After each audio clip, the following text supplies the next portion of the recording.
Dasar mesra pelabur diperkenal Kerajaan Negeri Sabah berjaya meningkatkan keyakinan pelabur sekaligus mewujudkan peluang pekerjaan membantu usaha membasmi kemiskinan di negeri itu. Sahira Semain ada perinciannya.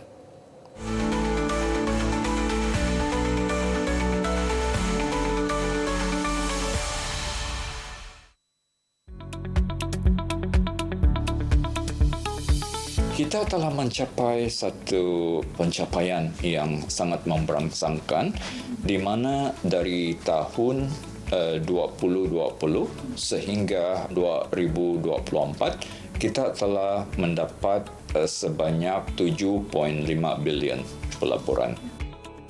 Setakat suku ketiga 2024, 2.447 bilion ringgit pelaburan diterima Sabah di bawah Kementerian Perindustrian dan Keusahawanan. Satu jawatan kuasa disertai 20 agensi diwujudkan bagi memantau dan memudah cara pelaburan. Peranan utama kita ialah memberi keselesaan dan menyelaras setiap cadangan pelaburan yang dikemukakan kepada kita. Skim Handholdings yang diperkenal Taman Perindustrian Kota Kinabalu KKIP turut memudah cara operasi kilang pelabur. 5 langkah ditetapkan dalam skim ini. Hasilnya beberapa cadangan pelaburan direalisasikan, antaranya syarikat SK Nexilis dan kumpulan Kibing.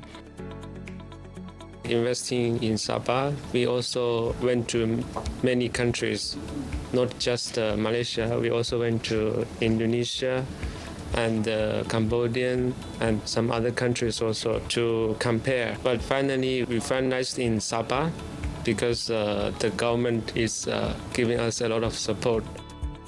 Beroperasi di KKIP, kedua-dua syarikat memberi limpahan ekonomi menerusi peluang pekerjaan dan perniagaan. Buktinya, 2.1 juta penduduk Sabah direkodkan bekerja pada suku ketiga 2024 berbanding 1.9 juta pada suku kedua 2022. I also want to thank the government for accepting Kibing to our Sabah. That's why we got this opportunity to self-develop and of course help to raise the economy of our country lah. Lepas graduate tu kerja di KL for few months sebab fikir at first planning tu kerja sana for a few years sebab fikir di sini peluang pekerjaan tu quite limited dengan gaji pun kalau mau bandingkan di KL di sini lagi rendah lah. Saya dapat balik lah. So saya sudah merantau lah kan selama 6 tahun. Banyak opportunity yang kita boleh dapat bukan saja dari pengalaman tapi juga asal transfer of teknologi. Bagi saya, bukan saja dia memperoleh pendapatan yang lebih stabil tapi juga memastikan saya memenuhi keperluan kami sekeluarga. Ketika ini, 8 cadangan pelaburan sedang diselaras dengan anggaran nilai pelaburan 42.28 bilion ringgit dan mewujudkan hampir 33,000 peluang pekerjaan.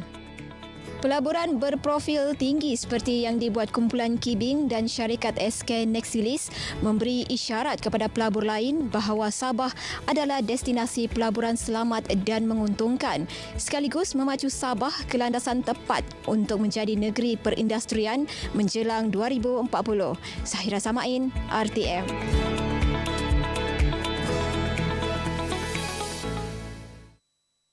Penglibatan kaum wanita dalam bidang pembangunan dan ekonomi di negeri ini memerlukan anjakan besar serta sokongan semua pihak. Ini kerana jurang penyertaan golongan wanita dalam kedua-dua bidang masih besar sekaligus menjadi cabaran bagi membolehkan mereka memainkan peranan ke arah kemajuan negeri.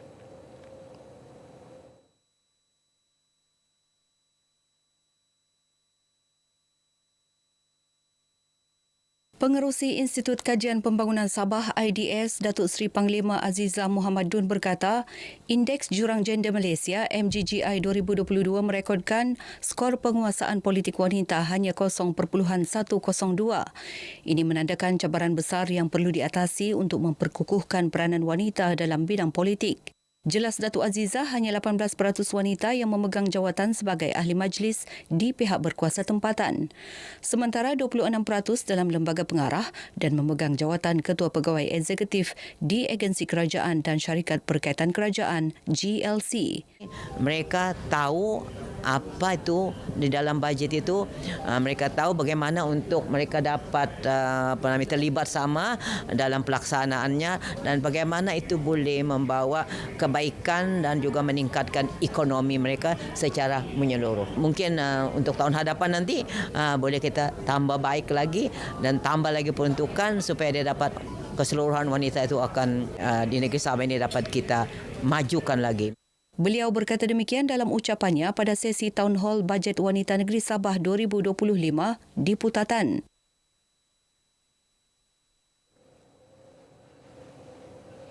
Dewan Bandaraya Kota Kinabalu mengambil inisiatif menggunakan perkhidmatan skema bot untuk membersihkan sampah terapung di kawasan perairan dan sungai sekitar Kota Kinabalu.